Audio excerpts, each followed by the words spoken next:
biblique, ça veut dire que tout est basé sur la Bible et sur Dieu. Alors, parce que c'est une conférence qui tourne autour de ce thème-là, nous aimerions laisser ces moments à la grâce du Seigneur. Nous voulons laisser ces moments à la conduite du Saint-Esprit, parce que nous voulons que le Seigneur, non seulement qu'il assiste les conférenciers, ça veut dire celui qui va animer ces thèmes, mais que le Saint-Esprit et le Seigneur puissent nous assister aussi pour que nous ayons une oreille attentive. Est-ce que nous pouvons être debout pendant un moment? Parce que nous voulons prier pour consacrer ce moment à la grâce du Seigneur. Nous allons laisser la place aux conférenciers et je vous souhaite déjà d'avance bon débat. Mesdames, Messieurs, chers amis, chers collègues, chers participants, c'est un vrai petit bonheur de me retrouver au milieu de vous pour parler de ce que j'oserais appeler des choses importantes et peu courantes. C'est la première fois que je suis en conférence à l'UPenn.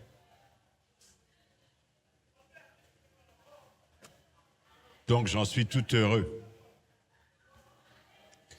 J'ai déjà fait l'UNIKIN,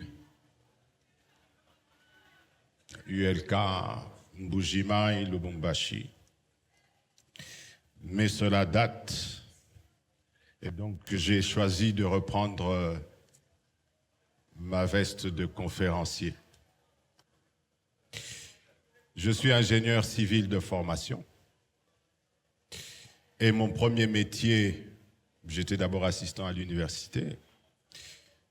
Puis j'ai commencé à l'industrie à la GECAMI, producteur d'acide sulfurique,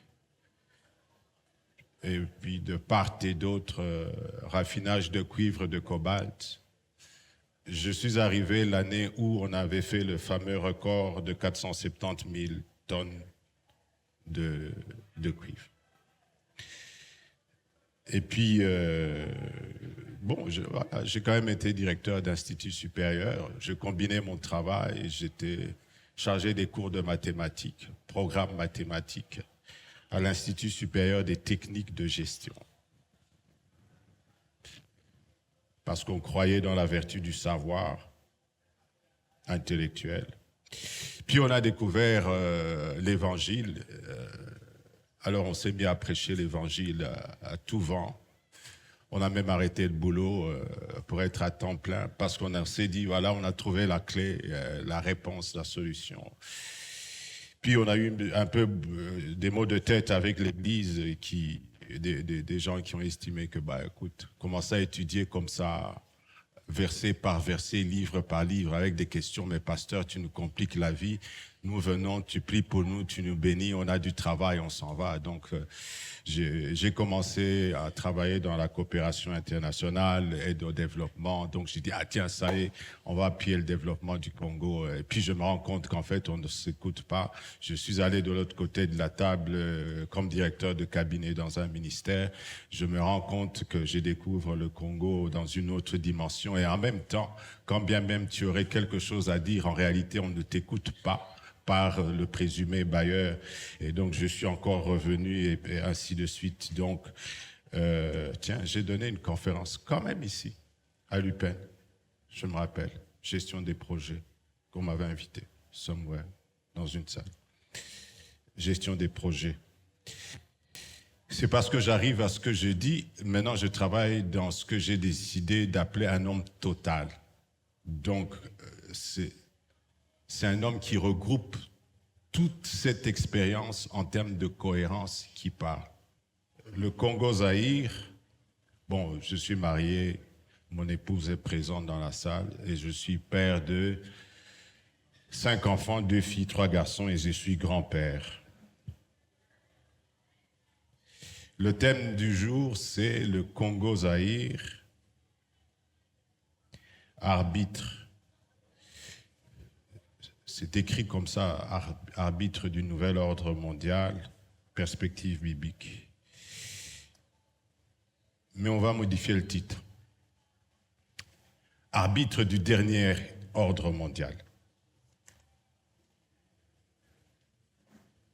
Ça veut dire ce que ça veut dire. Alors, comme en mathématiques, on fait thèse, hypothèse, etc. Donc, en toile de fond, qu'est-ce qu'il faut savoir et retenir en toile de fond pendant que nous parlons? Il faut être sûr que tu possèdes cette donnée en toi. Sinon, ça va être difficile. Donc, en toile de fond. Il faut savoir que les relations entre les États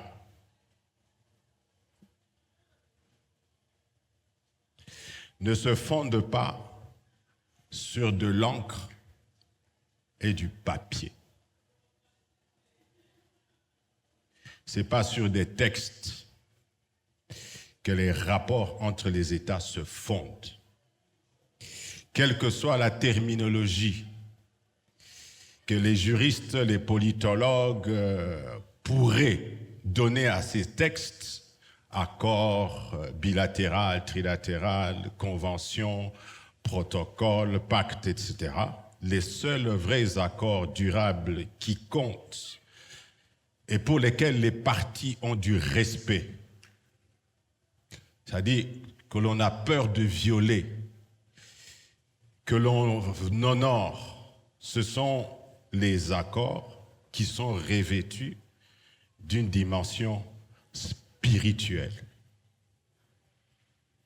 Cette dimension spirituelle est généralement pas déclarée, elle est tue, mais vous vous rendez simplement compte que c'est un accord qui marche.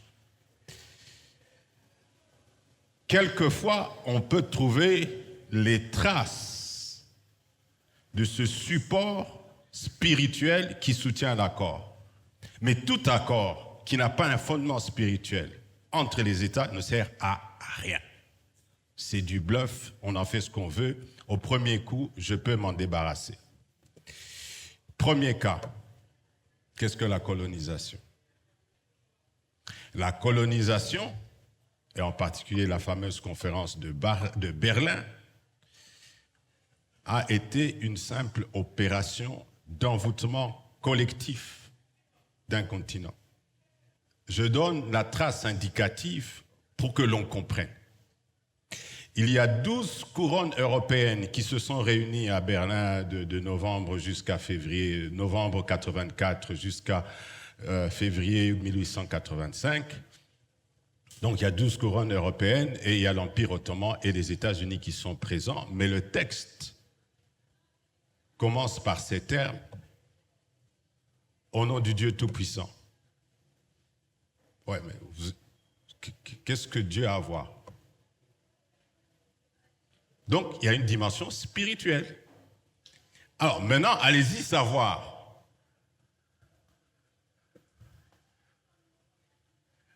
Au nom du Dieu Tout-Puissant, comment ont-ils fait pour que Dieu interagisse sur l'affaire?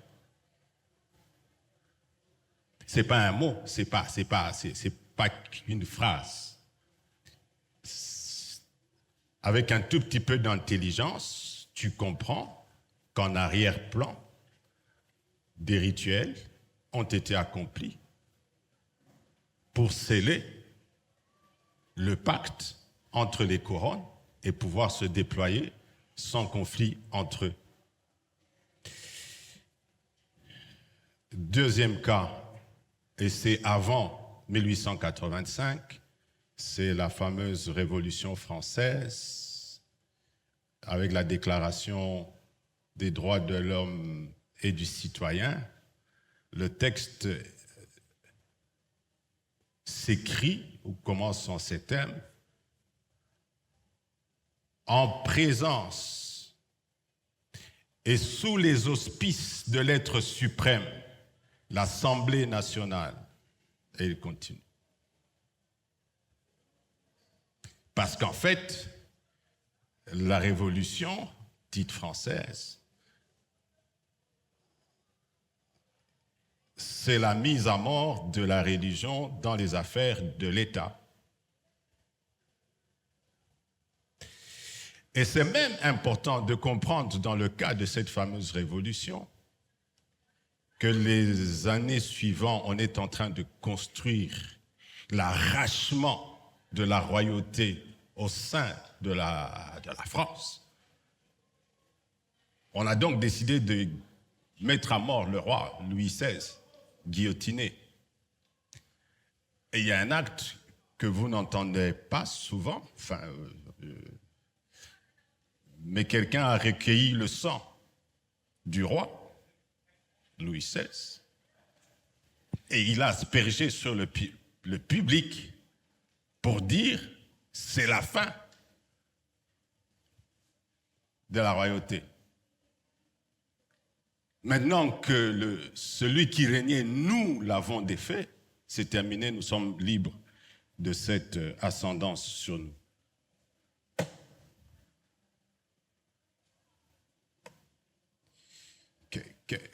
Mais elle tient à la révolution. Elle est stable.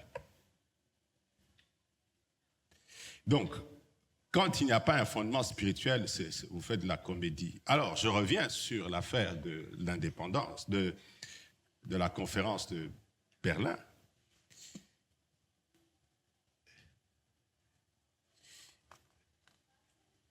Si en 1960, vous venez et vous signez d'un côté Premier ministre belge, ministre des Affaires étrangères belge, de l'autre côté Premier ministre congolais, ministre des Affaires étrangères congolais, vous signez les papiers, vous dites, bon, maintenant nous sommes souverains.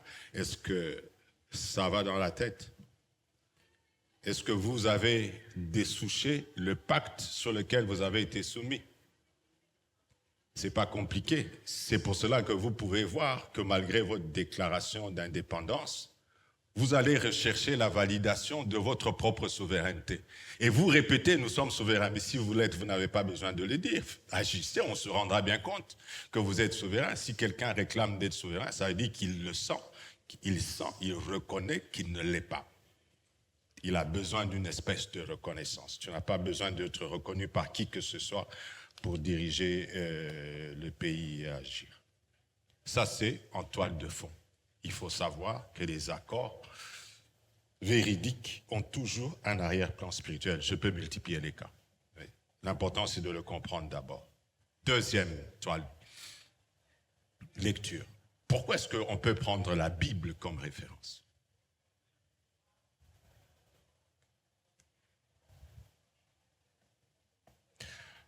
Parce que c'est un livre fiable.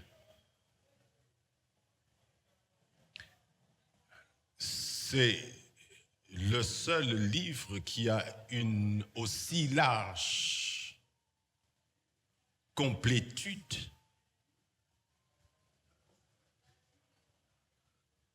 en termes d'aspect, de domaine, mais également en termes de temps.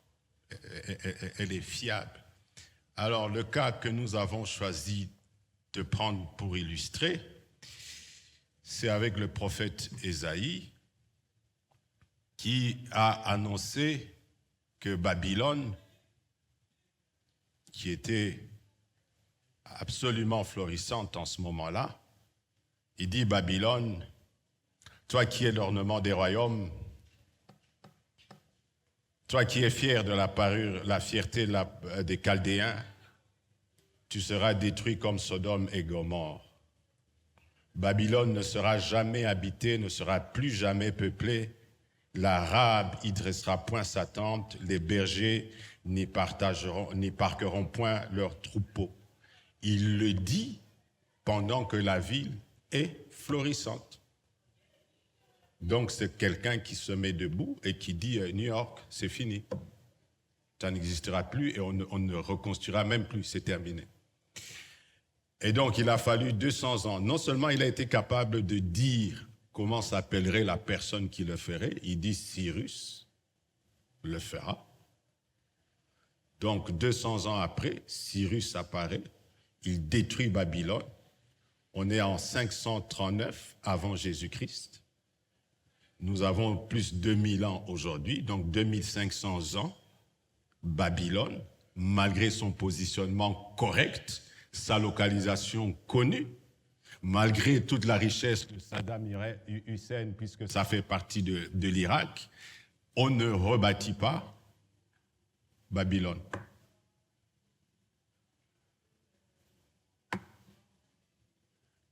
On ne rebâtit pas Babylone. Donc c'est un livre fiable. Et je reviendrai toujours sur le prophète Ésaïe un peu plus tard, mais l'autre particularité de ce livre, la Bible, c'est qu'on peut écrire des choses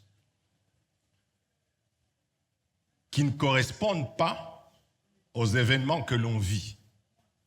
Le texte est incompréhensible. Quand le temps tourne, des siècles, on dit « Ah, mais on a compris ce qui était écrit ».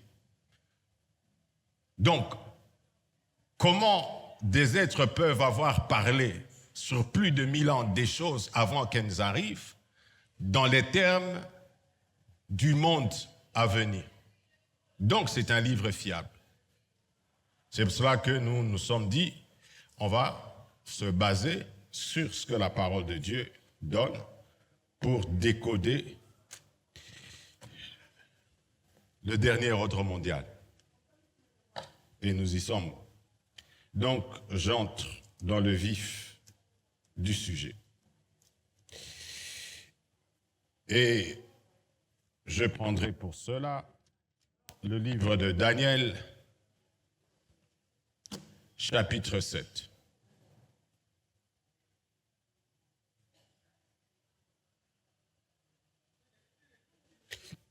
Je ne vais pas passer du temps à lire le texte des Écritures. En fait, c'est le Daniel, on l'appelle prophète, mais en réalité, c'était un conseiller du roi.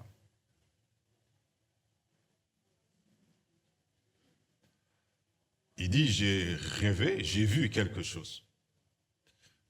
La première année du roi Belshazzar, j'étais là, j'ai vu des trucs anormaux. Et il dit, j'ai vu jaillir des eaux, 4 animaux, 4 grands animaux. Et ces animaux ne sont pas de type courant que l'on voit. Et il décrit chaque animal. Et il dit, on m'a dit que l'animal correspond à un roi, correspond à un royaume. Toute l'exégèse que l'on a pu mener nous a permis de comprendre et de croire et d'accepter qu'en fait les 4 grands animaux représentent les 4 grands ensembles qui seront sur Terre en interaction avant que l'ordre divin ne vienne s'établir. Pour celui qui ne croit pas que Jésus reviendra, ce serait dommage, mais il revient. Bon. Donc, avant que Jésus ne revienne, voilà les 4 grands ensembles qui seront sur Terre en interaction, et nous allons les étudier. Il y a sans doute 100 ans, personne ne pouvait comprendre ce qui était écrit. Maintenant, c'est clair. Ça prend du temps d'étudier, mais je pense qu'en expliquant, vous vous rendrez bien compte de l'évidence des thèses que nous communiquons. Le premier grand animal, on dit, verset 4, le premier était semblable à un lion qui avait des ailes d'aigle. Je regardais jusqu'au moment où ses ailes furent arrachées. Il fut enlevé de terre et mis sur ses pieds comme un homme, et un cœur d'homme lui fut donné. On nous dit que c'était un royaume. Or, nous savons qu'à peu près à chaque royaume, à chaque peuple correspond une espèce de totem. Donc, il suffit de regarder les totems qui sont existants et de faire le travail de couplage pour identifier ce qui est plausible et compréhensible. Donc, le premier animal semblable à un lion, mais qui a 2 ailes d'aigle. Si tu regardes dans le répertoire, évidemment, il y a beaucoup, on est friand du lion comme totem, mais un des royaumes ou des États, c'est l'Angleterre. Pourquoi est-ce que je peux retenir l'Angleterre? Parce qu'on nous dit que cet animal a 2 ailes d'aigle. Or, si nous retenons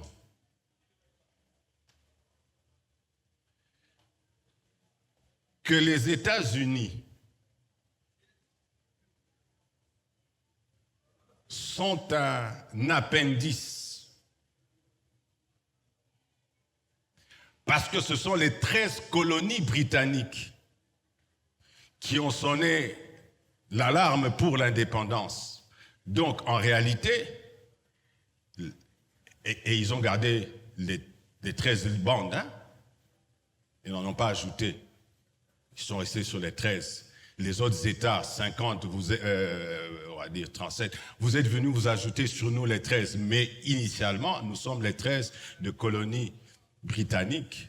Et donc, c'est assez clair de comprendre que donc un des grands ensembles, il est composé du Royaume-Uni et des États-Unis, tel que élargi.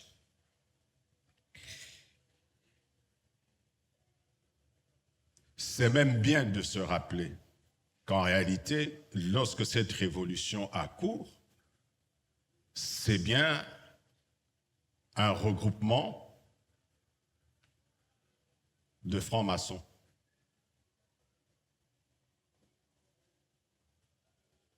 Il n'y a pas de doute là-dessus. Parce qu'on sait que Washington, quand il devait poser la pierre de fondement de la capitale, Washington, il n'était pas en tenue de président de la République, mais il était en tenue de franc-maçon. Donc, il n'y a pas de doute là-dessus, il n'y a pas de débat là-dessus. C'était un groupe de francs-maçons qui s'est mis en connexion et qui a décidé de se mettre en posture. Alors, c'est peut-être bien de souligner qu'en réalité, l'aigle, le présumé aigle américain n'est pas un aigle, mais un pigargue. C'est un faux aigle, mais c'est pour ça qu'on l'appelle aussi aigle américain. Mais il n'est pas de la race réelle des aigles. Il se nourrit essentiellement de poissons. Il végète comme ça. Donc, mais ceci compris, si quelqu'un avait des doutes, il suffit qu'il se repose cette question. Pourquoi le Royaume-Uni, qui est plus près de l'Europe, n'est pas entré à proprement parler dans l'Union européenne? Donc, il y a des attachements qui ne sont pas d'ordre géographique ni de proximité, qui doivent avoir un autre fondement. Non seulement ils n'avaient jamais accepté de prendre le euro comme monnaie, ils ont gardé la livre sterling. Et de manière assez inattendue, ils ont dit à un moment, non, Brexit, on s'en va, on laisse les gars de l'Europe se démerder avec leurs affaires, mais nous, on s'en va, et ils se sont rattachés davantage aux États-Unis. Donc, de cette leçon, de cette expérience, de cette présentation, nous pouvons nous rappeler, souligner dans notre entendement que nous ne sommes pas obligés de suivre un mouvement, quelle que soit la proximité de ce qui nous environne, quel que soit le grand groupe qui dirige, lorsque nous avons la clarté de notre identité. Les Anglais et les Américains savent qu'ils sont unis, indépendants. En termes géographiques, déjà, si tu prends les 13 colonies, elles sont moindres que tout l'ensemble qui est venu se regrouper. Mais le fondement spirituel, il est unique. Donc, il reste unique. Donc, il faut que cela nous marque intellectuellement et intérieurement. Et on nous dit qu'ils seront... On va lui arracher les ailes d'aigle, on va lui donner un cœur d'homme. En fait, les ailes expriment l'influence. Celui qui vole va au loin. Donc si on t'arrache et qu'on te donne un cœur d'homme, donc nous pouvons croire que dans la phase de l'histoire où nous sommes en train de nous diriger, le leadership américain, il va plonger. C'est le premier animal. Deuxième animal.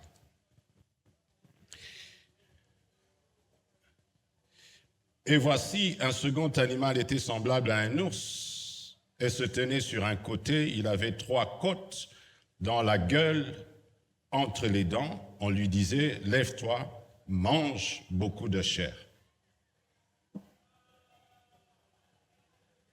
Le deuxième animal était semblable à un ours.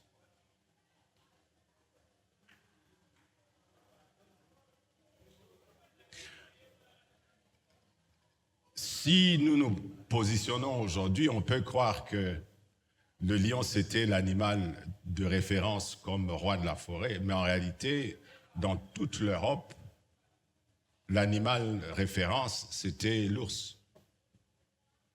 Et l'ours qui avait cette particularité, ou qui a cette particularité de se cacher pendant l'hiver et de ressortir au printemps, donc c'était une espèce d'animal mythique, mais on savait aussi absolument féroce, dont on ne pouvait, auquel on ne pouvait pas se mesurer. Et en réalité, il y avait tout un rite initiatique en Europe. Les guerriers devraient affronter l'ours. Autant tu aurais été trouvé vainqueur, comme Godefroy de Bouillon, qui a affronté l'ours. Ah, donc tu es prince.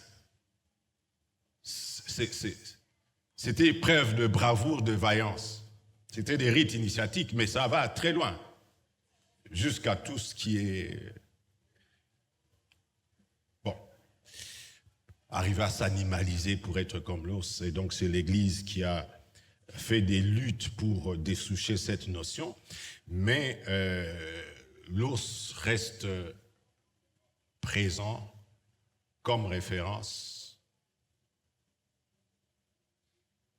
pour la Russie, en Sibérie en particulier, mais encore et surtout lorsqu'il s'appelait URSS, on disait l'ours. Tout le monde sait que c'est l'ours. Donc le deuxième animal, grand animal, c'est l'ours, mais on nous dit qu'il avait dans ses dents 3 côtes. Donc on peut être sûr que la Russie d'aujourd'hui va avaler d'autres États. Et on dit même, j'ai entendu une voix qui lui dit, mange beaucoup de chair. La Russie va faire une démonstration de domination. Elle va avaler. On a cru que le bloc soviétique était anéanti. Ce que les faits rapportent par le livre fiable, il vaut mieux s'attendre et savoir qu'ils vont ravaler des gens. Il n'est donc pas improbable,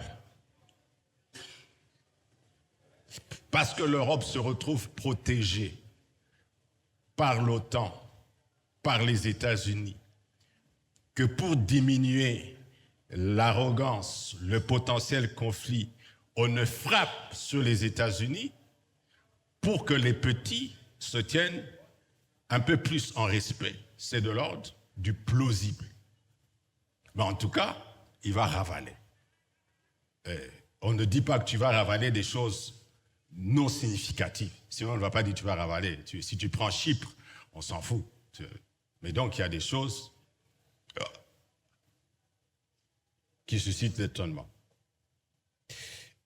En sachant d'ailleurs que dans la vision initiale du président Poutine, il demandait à l'Europe de s'allier à la Russie et d'oublier les affaires avec les Américains. Parce qu'en fait, nous sommes un seul continuum. Mais on revient. Les accords qui n'ont pas de fondement spirituel, rien.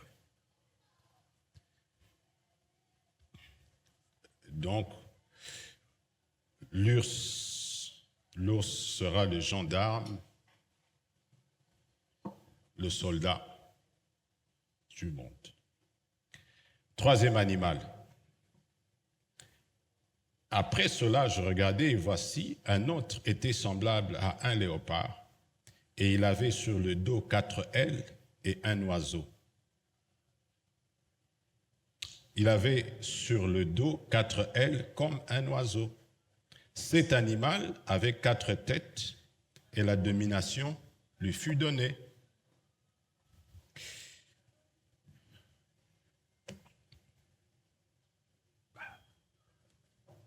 Il n'y a qu'un pays qui a le totem du léopard. Non, ce n'est pas si simple. Une fois que l'on dit ça, une fois que je travaillais, Google, je cherchais le totem du Rwanda et j'ai vu le léopard.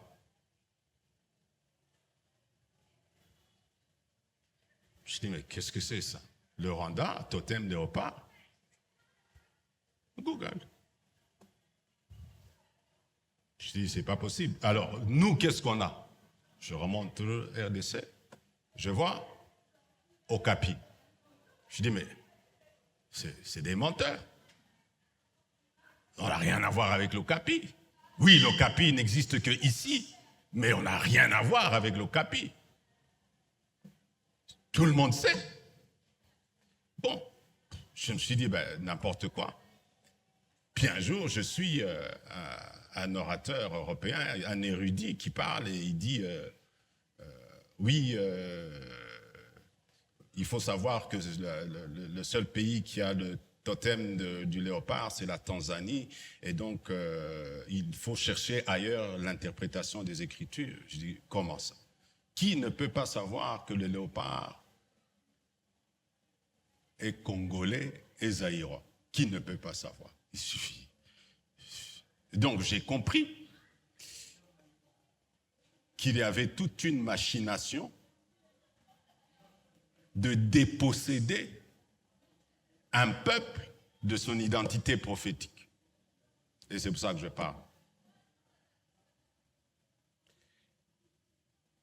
Ah, pour vous c'est facile, c'est nous les léopards.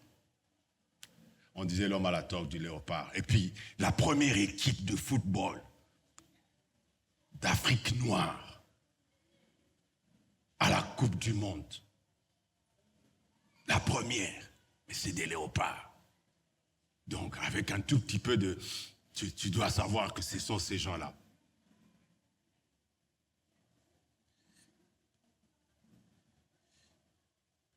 On sait quand même qu'il y a quelqu'un qui a régné 32 ans. Est-ce que quelqu'un qui règne 32 ans avec une toque sur la tête atypique, il va disparaître de l'imaginerie populaire? Non. Donc, voilà, le pays du léopard.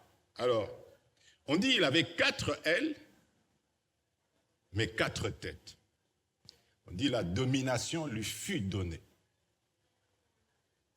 La domination est donnée à ce pays qui va s'assurer par des alliances intelligentes, habilement conçues,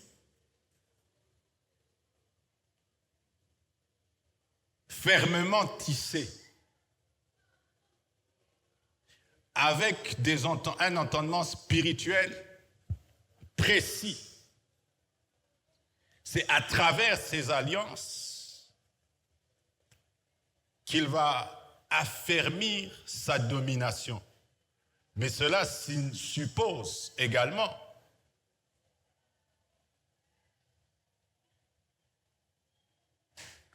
que nous devons être capables d'imaginer les 4 entités qui nous composent. Mais la domination est donnée à celui qui est léopard. Donc c'est le léopard qui entraîne les autres. Le Congo-Zaïre ne peut pas se positionner dans une structure où il ne prend pas l'avantage du leadership. C'est toi qui as reçu la domination. C'est à toi qu'on s'associe pour pouvoir aller de l'avant. Donc ça, il faut que ça soit clair. Nous ne sommes pas demandeurs. Nous sommes suffisamment forts et puissants, dûment dotés et équipés pour que d'autres trouvent le bénéfice d'être avec nous. Alors, d'une part, c'est 4 têtes, mais d'autre part, c'est 4 ailes. Or, nous avons vu que les ailes sont la capacité d'influencer au-delà.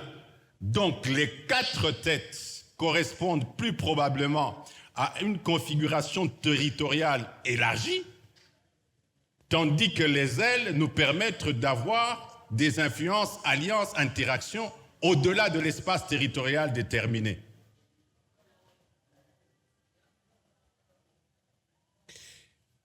Lorsque je considère le timing, je comprends tout simplement que nous avons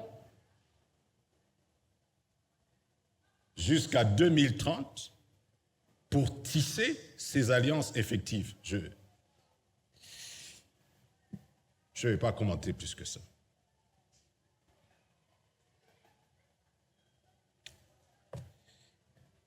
Quatre L, j'ai vu que j'ai marqué les 4 points cardinaux. C'est-à-dire, nous pouvons avoir des alliances dans le nord, dans le sud, dans l'est et à l'ouest. Donc mais la domination est donnée à cet animal. 4e animal. Le 4e animal, il y avait un 4e animal terrible. Je reviendrai sur le léopard. Il y avait un 4e animal terrible, épouvantable, extraordinairement fort. Il avait de grandes dents de fer. Il mangeait, brisait, et il foulait aux pieds ceux qui restaient. Il était différent de tous les animaux précédents, et il avait 10 cornes. Je considérais les cornes, et voici une petite corne sortie au milieu d'elle, et 3 des premières cornes furent arrachées devant cette corne, et voici elle avait des yeux comme des yeux d'homme et une bouche qui parlait avec arrogance. Bon. Peu importe, mais c'est un animal terrible et terrifiant, atypique, très différent des autres.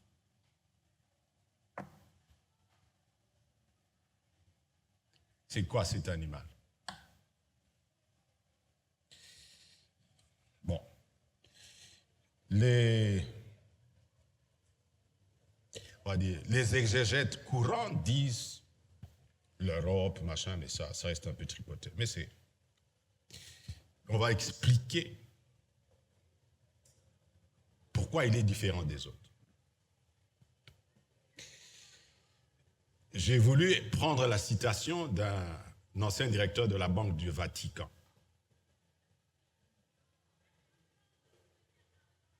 Si tu es directeur de la Banque du Vatican, tu es quand même un monsieur très informé. Hein? Tu n'es pas monsieur tout le monde. Donc, il dit, je cite, il s'appelle Ettore Goethe Tedici dans l'œuvre du diable. Il dit, aujourd'hui, personne ne sait où se trouve le pouvoir. L'Europe est un élément clé dans ce système de réorganisation des pouvoirs géopolitiques. Mais qu'est-ce que l'Europe? Je n'ai pas compris à quoi correspondait l'Europe, ni qui est l'Europe. Si l'Europe, c'est l'Europe de Bruxelles, nous sommes mal barrés. Mais si l'Europe, c'est l'Allemagne, alors nous sommes encore plus mal barrés.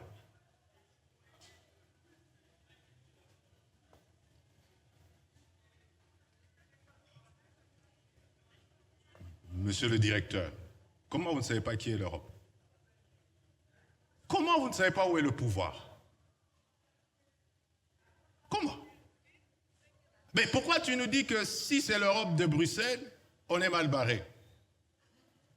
Donc il y a plusieurs Europes. Mais si c'est l'Europe de l'Allemagne, alors on est encore plus mal barré. Donc il y a des Europes différentes. Donc le quatrième animal, on dit qu'il est terrible. Il est différent de tous les restes. Alors, nous commençons par l'Europe, Allemagne, parce qu'il nous dit, si c'est l'Europe de l'Allemagne, alors on est mal barré. C'est lui qui dit, hein, c'est pas moi, c'est lui qui dit. Donc, c'est quoi l'Europe de l'Allemagne? C'est quoi l'Allemagne? Je crois que le livre est de 2016. En Allemagne se trouve ce qu'on appelle la porte d'Ishtar. La porte d'Ishtar est la porte d'entrée de Babylone. La Babylone, là, d'il y a 2500 ans. On a été prendre les ruines de cette porte-là. On a déplacé les pierres jusqu'en Allemagne, sur près de 18 ans. Et on a reconstitué la porte d'Ishtar. Ishtar, c'est la déesse patronne des Babyloniens. Et sur la porte d'Ishtar, il y avait en principe 365 démons qui correspondaient à chaque jour une entité spirituelle de domination. Donc, réfléchissons et soyons simples.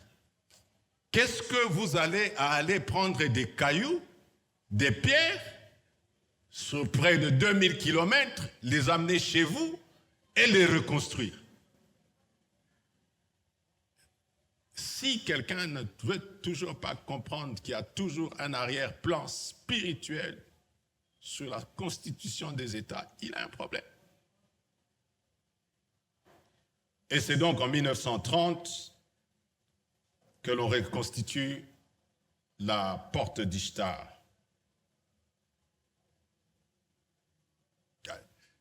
Ce ne sont pas des copies, ce sont les pierres originelles que l'on a déplacées. Ce n'est pas une copie, on a refait la porte. Donc, si Babylone ne sera pas reconstruite, en fait, nous avons compris que ça ne sera pas rebâti ici. Mais nous prenons l'entité spirituelle qui présidait là, sur Babylone. Nous venons l'établir avec nous, en Allemagne, à Berlin, 1930. Deuxième élément de Berlin, c'est l'hôtel de Pergame. L'hôtel de Pergame, on dit que c'est le trésor condensé de tout le paganisme grec.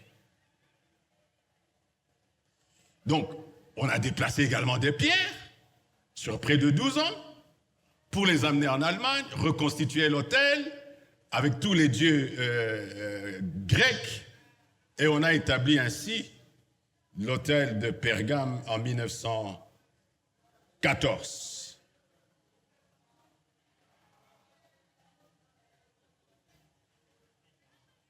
Donc l'Allemagne, Berlin, c'est quelque chose. On peut dire c'est la mystique de l'Europe.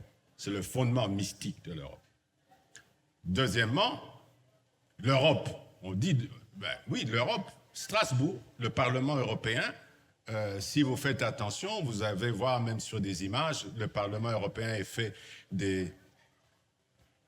on l'a construite selon le modèle de la tour de Babel, inachevée.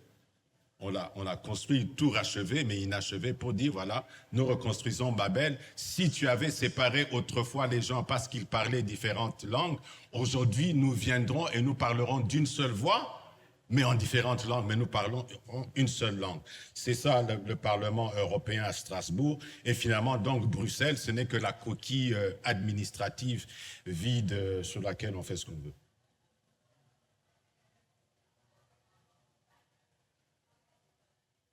Ishtar, c'est la principauté de la guerre, du sexe, de l'amour. Ishtar.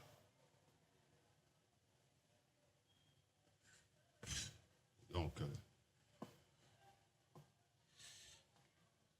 voilà. Je reviens au léopard. Parce que c'est ce qui nous intéresse. Néanmoins, nous avons compris c'est quoi les grands ensembles.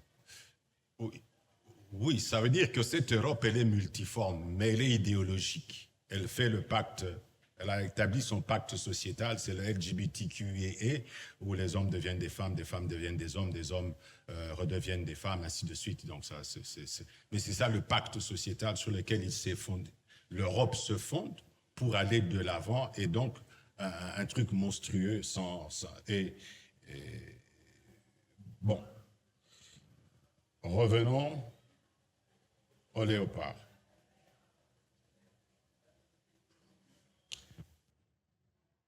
Le problème ou le défi, c'est qu'il faut nous réapproprier notre identité. Si on ne retrouve pas notre identité originelle, prophétique, nous sommes incapables d'assumer le rôle auquel on a été appelé. Si tu ne sais pas qui tu es, tu ne peux pas assumer le rôle qui t'a été assigné. Tu vas dysfonctionner, c'est comme un tracteur qui pense qu'il doit fonctionner sur la chaussée urbaine. Donc il y a des choses comme ça. Tes textes de loi pourront être très cohérents, mais ils sont cohérents de manière isolée. Dès qu'on les transfère pour application, parce qu'ils ne concordent pas avec la moralité, l'attitude et les convictions élémentales des gens de la culture, en fait, les textes sont beaux, mais ils ne sont pas appliqués, ils ne vivent pas. Tu vas faire l'éducation, les programmes scolaires de tes enfants, mais en fait, tes enfants ne t'appartiennent pas parce que tu ne les as pas éduqués avec une direction précise. Tes modèles sont peut-être beaux, mais ils ne sont pas compatibles avec ton appel prophétique. Donc, la question est, qui es-tu? Congo Zaïre, qui es-tu? Première chose, nous sommes un contour délimité à Berlin. Nous ne sommes qu'un contour. On a tracé des lignes. On a dit, bon, voilà, c'est ça, l'État indépendant du Congo.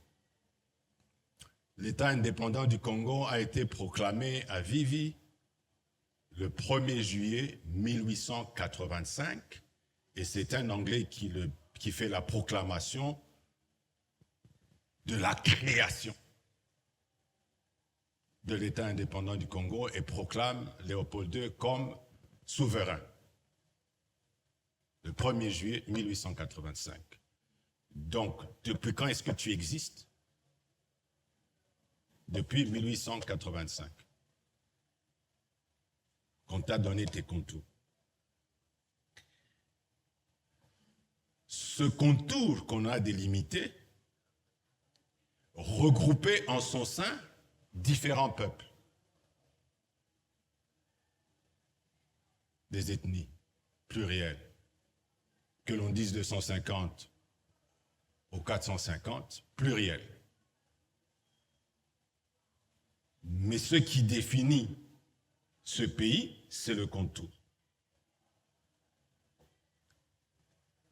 Ce n'est pas les peuples. Parce qu'il y a des peuples frontaliers, transfrontaliers, mais c'est le contour. Et voilà.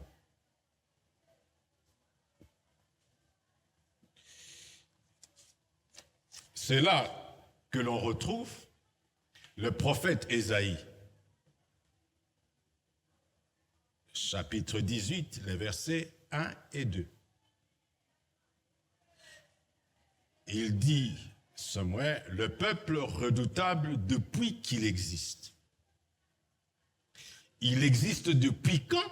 Depuis 1885. Parce qu'on lui a fait un contour. Il est redoutable, il est puissant, depuis qu'il existe. Comme ce livre ne ment pas, nous savons que le regroupement de ces peuplades constitue un aiguillon de force et de puissance, indépendamment de toutes les opinions qui peuvent être annoncées, indépendamment de tous les constats que l'on peut prétendre établir. On a dit redoutable depuis qu'il existe. Il existe depuis 1885. Et on n'en fait pas ce que l'on veut. C'est ce contour, et seulement ce contour, qui s'est donné le totem du léopard. Unanimement. Léopard. C'est pas banal. Lorsque tu apprends qu'en réalité, dans l'Égypte ancienne, les sacrificateurs, les prêtres égyptiens se revêtaient d'un survêtement en peau de léopard. C'est visible sur les hiéroglyphes, sur les figures là, des temples. Bien plus, le fameux roi pharaon Toutankhamon, dont la momie a été bien conservée, on le retrouve 3000 ans plus tard avec le revêtement de la peau de léopard. Or, nous savons que quand on parle en 1885 et qu'on délimite ces Égyptiens que l'on sait noirs par ailleurs, ont émigré dans des sens très divers. Mais toujours est-il que la pluralité de ces migrations constitue ce peuple puissant, fort et redoutable. J'aimerais faire appendice et rappeler que c'est il y a 50 ans que Cheikh Anta Diop, au Caire, présentait pour la première fois la grande thèse des Égyptiens noirs pharaoniques, de l'Égypte noire pharaonique, il y a 50 ans, exactement, en janvier 1974. Donc aujourd'hui, nous sommes en train de célébrer quelque chose d'extraordinaire. Nous sommes dans une année de jubilé. C'est l'année de jubilé d'autant plus que le 30 octobre 2024, le plus grand événement sportif du siècle passé, aura accompli ses 50 ans. Je parle du combat Ali Forman à Kinshasa. Nous n'en avons pas l'exact entendement et je vais m'occuper à définir le léopard pour que tu saches qui tu es, qui nous sommes. Il faut savoir qui nous sommes. C'est qui le léopard?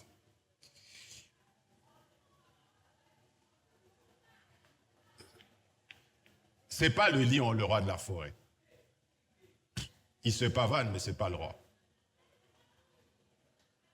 Par ailleurs, je rappelle à nos amis évangélistes qui ont beaucoup de zèle quand ils parlent, qui disent tout le temps hey, « Jésus, c'est le lion, le vrai lion, Satan, c'est un copiste. » Non, non, non, il ne faut pas dire des choses comme ça. Hein? Quand on dit « Voici le lion de la tribu de Judas, c'est lui qui a vaincu », quand il apparaît, on dit que j'ai vu l'agneau immolé.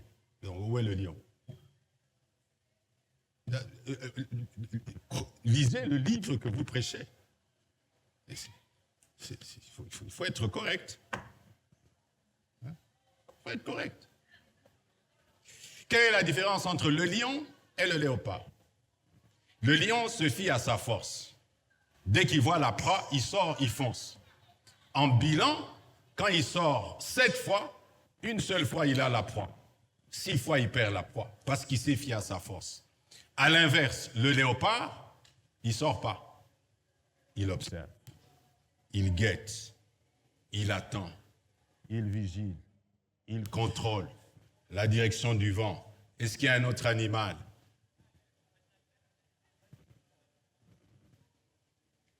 Par où est-ce que je l'attrape? À la gorge. Si je fais 3 bonds, pam, pam, est-ce que j'arrive et je l'attrape à la gorge? Donc il calcule, il mesure, il attend.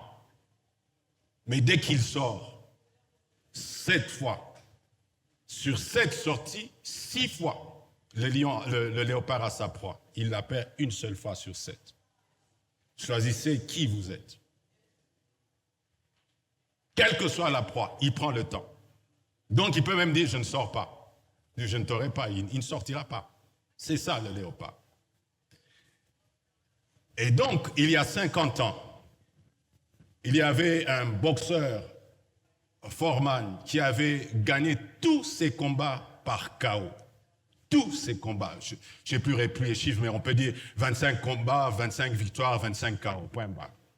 Et il rencontrait un Mohamed Ali finissant, 32 ans, 7 ans de quart. Sur les 8 bookmakers qui avaient, un seul donné Ali vainqueur. Mais Ali, le léopard, il s'est assis, il a regardé. Il a dit, tiens, j'ai vu comment tu boxes. C'est bizarre parce qu'il le disait. Il dit, mais ce type, c'est pas un champion. Tous ces combats-là, il termine au 4e round, là, il a fini. Non, ça, c'est pas un champion. Un vrai championnat, c'est quand tu arrives à 8e round, tu es fatigué, est-ce que je dois me lever? Tu te forces et tu te lèves. 8e, 9e round, 10e, 12e. Il dit non, lui, il n'a jamais entendu quand on parle 9e round, donc je vais l'éliminer. Il a commencé le combat en pushing. Premier round, tout le monde a dit, ah, ça y est, Ali est là. 2e round, le gars s'abaisse, il se met dans les cordes. Même le coach lui dit, tu vas te faire massacrer, bouge Ali. Ali ne bouge pas. Bouge Ali, tu vas te faire massacrer. Non Ali, sors du coin. Le gars reste dans les coins. 5e round, il dit à Foreman, tiens, mais on m'avait dit que tu tapais fort. C'est tout ce que tu donnes jusqu'à présent. Et le match bascule. Boum, boum, boum. Le colosse tombe et il arrête la boxe.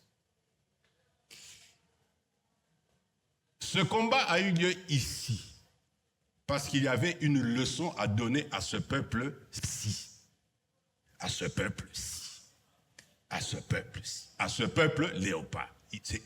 On a voulu nous dire, tu peux sortir vainqueur de toutes les situations. D'abord en tant que citoyen. Ne te dis jamais que tu es trop petit pour affronter un géant. C'est là-dedans.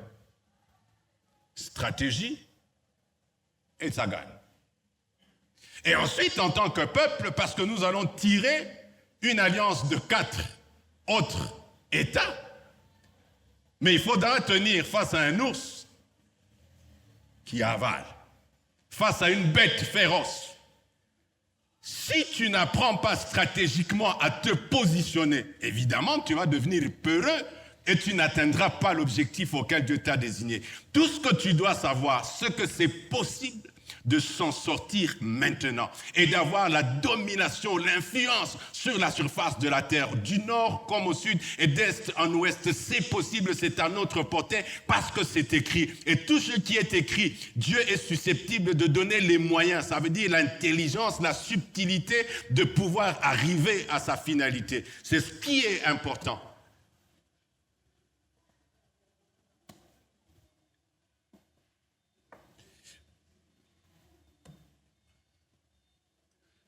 Je préfère supprimer encore des petites portions de mensonges historiques.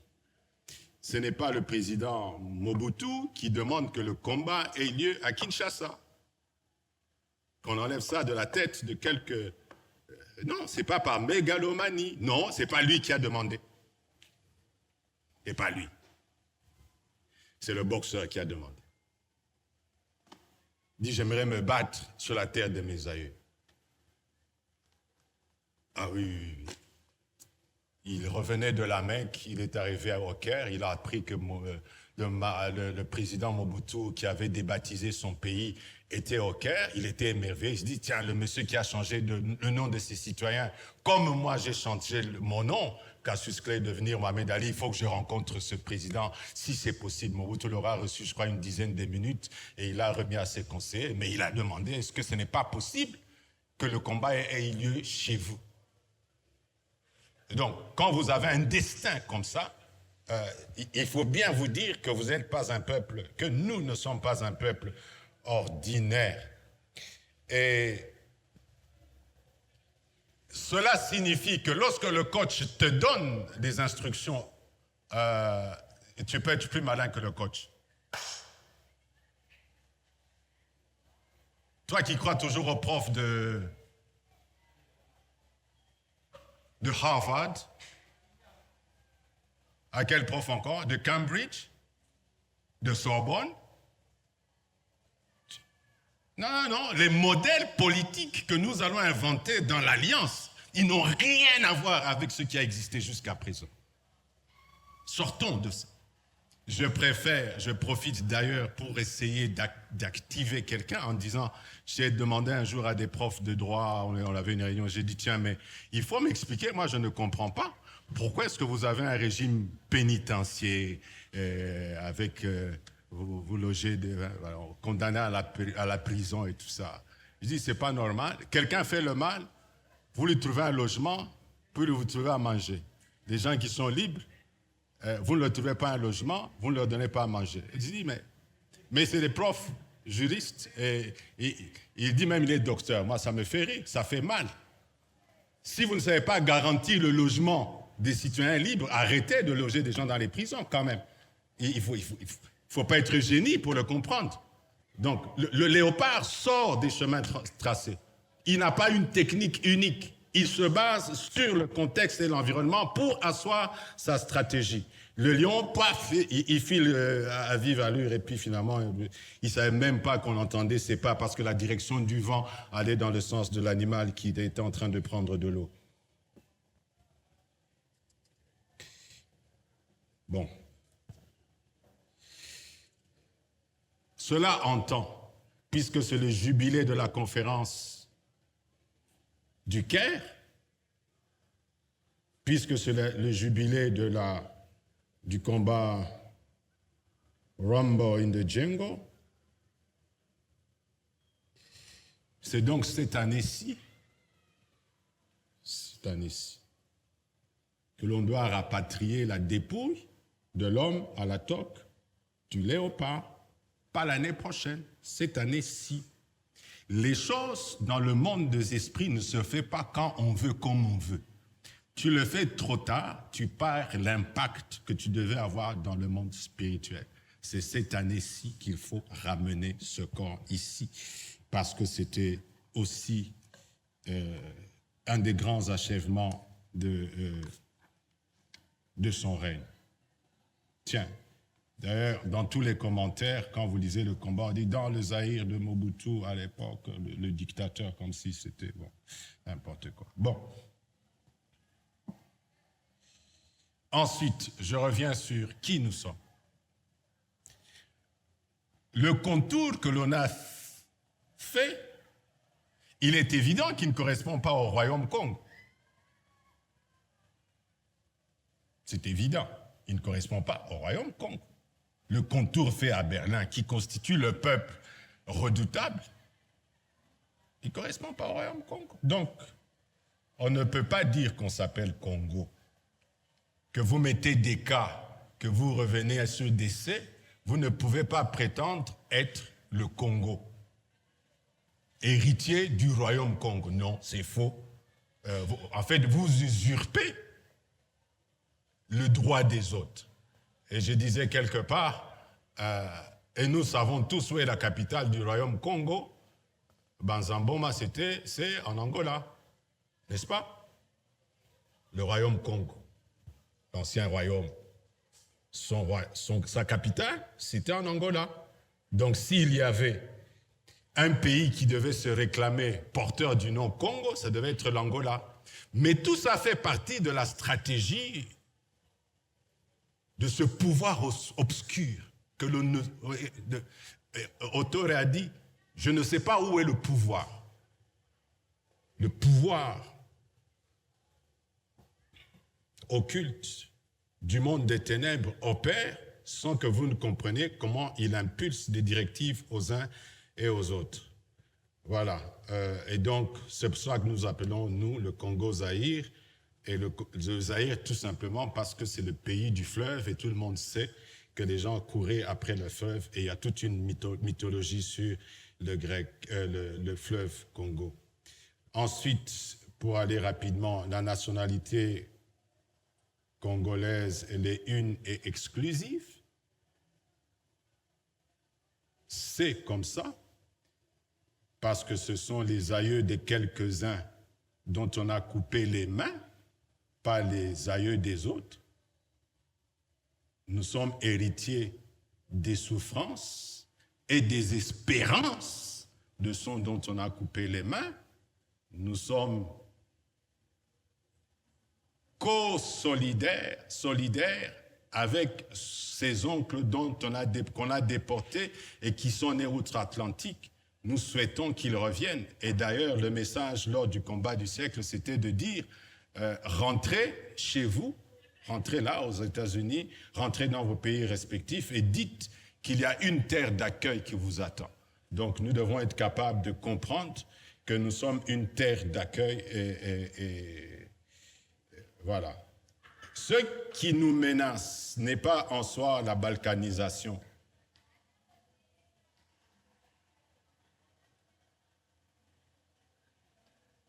Mais le remplacement.